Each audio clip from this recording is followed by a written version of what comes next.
نحمده ونصلي على رسوله الكريم اما بعد فاعوذ بالله من الشيطان الرجيم بسم الله الرحمن الرحيم رب اشرح لي صدري ويسر لي امري واحلل عقدة من لساني يفقهوا قولي۔ اللہ سبحانہ وتعالیٰ اس کائنات کا خالق ہے، یہ دنیا بھی اسی نے بنائی،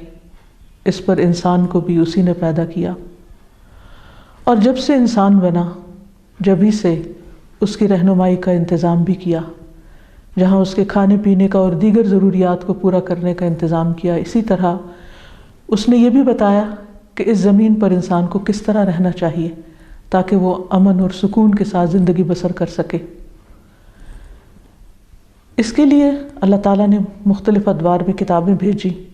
اور سب سے آخر میں محمد الرسول اللہ صلی اللہ علیہ وسلم پر قرآن مجید نازل کیا، جو کہ ہر لحاظ سے ایک مکمل کتاب ہے۔ اس کتاب کا پیغام رہتی دنیا تک کے لیے ہے۔ اس کتاب کو جب میں نے پڑھا تو اس نے میرے دل پر عجب طرح سے اثر کیا، میری روح سرشار ہو گئی، میرا دل سکون میں آ گیا، میرے تعلقات بہتر ہو گئے، مجھے ہر طرف ایک روشنی نظر آنے لگی، ایک امید کی کرن نظر آنے لگی، تو میرا دل چاہا کہ میں اس پیغام کو پوری دنیا کے انسانوں تک پہنچاؤں۔ اسی پیغام کو عام کرنے کے لیے چھوٹی چھوٹی کوششوں سے آغاز کیا گیا، جو بالآخر ایک ادارے کی شکل میں سامنے آیا، جس میں ہر طبقہ فکر کی خواتین اور ہر بیک گراؤنڈ سے تعلق رکھنے والی خواتین نے حصہ لیا۔ انہیں قرآن مجید کی تعلیم دی گئی، جس کے نتیجے میں ان کے اندر مثبت اثرات دیکھے گئے۔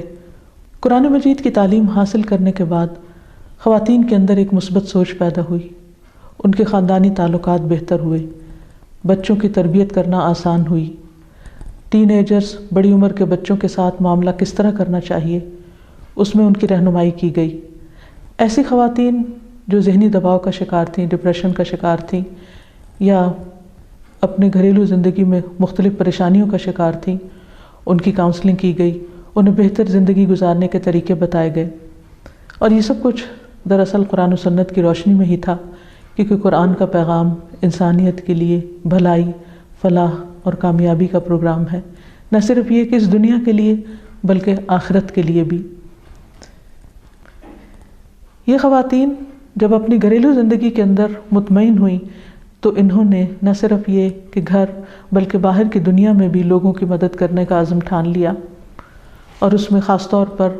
ان بچوں اور ان خواتین کی مدد کے لیے ہماری طالبات نکلیں کہ جو تعلیم سے محروم تھیں۔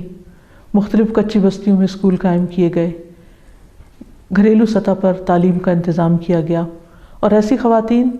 جو لکھنا پڑھنا تک نہیں جانتی تھیں، ان کو نہ صرف یہ کہ لکھنا پڑھنا سکھایا گیا بلکہ قرآن مجید کی تعلیم سے بھی منور کیا گیا۔ میری دعا ہے کہ ہم قرآن مجید کی تعلیمات کو صحیح طور پر سمجھیں، جانیں، عمل کریں اور اس کا حق ادا کریں، تاکہ ہم تمام انسانوں کے لیے خیر اور بھلائی کا ذریعہ بن جائیں۔ آمین۔